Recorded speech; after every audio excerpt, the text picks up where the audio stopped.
Hi, this is Michael May, broker associate at Royal Shell Real Estate. Also past mortgage broker and mortgage brokerage company owner here in Naples.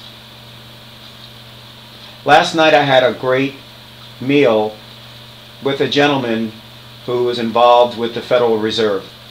I cannot quote his name nor his job title, but rest assured he is very, very high up.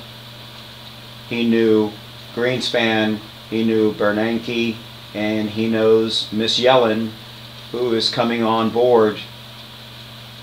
And I was real impressed with his candor and what he had to say, and he made me promise that I can't quote him, which is fine. On Friday I've gathered 7 or 8 people who I know who would enjoy having a meal with him.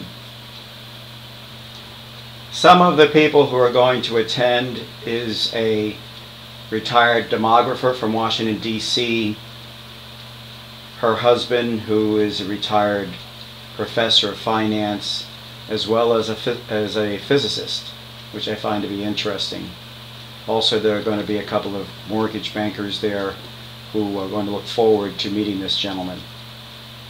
I personally am going to go and act as MC and sit back and just listen to his wealth of knowledge and the war stories like the ones he talked about last night.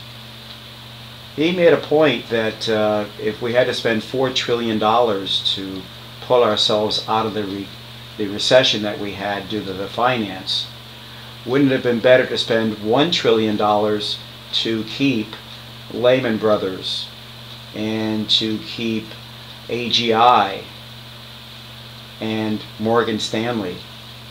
When you look back in history, it may be true that that would have been the best thing to have done, because it costs a lot more than to support those investment groups.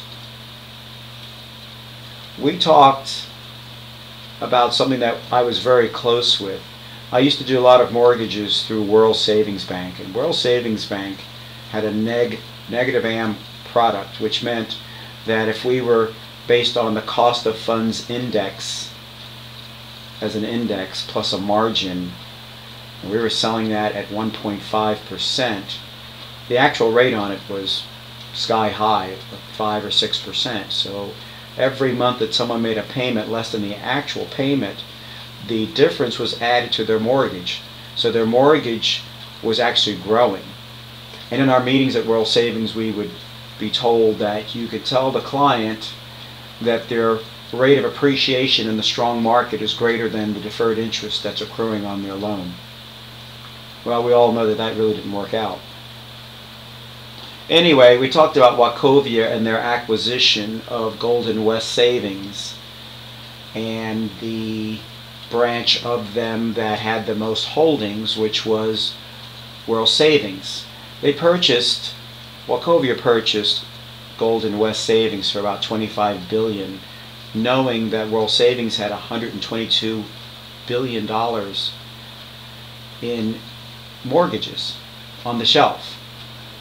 And that was a lot of money to be looked at. However, as the market turned, well, everyone knows what happened then when the subprime market went down and World Savings went down. It pulled Wachovia right down with it. So there were many stories we talked about last night, and my head was hurting when I was done, but boy, it sure was fun. And on Friday night, in a private dinner meeting, we're going to have a lot of fun and discuss a lot of things, and I'm going to take notes. So hopefully I'll be able to share some of those thoughts with this mystery speaker with you in the very near future. So this is Michael May signing off. Have a good evening, and we will talk to you soon. Bye-bye now.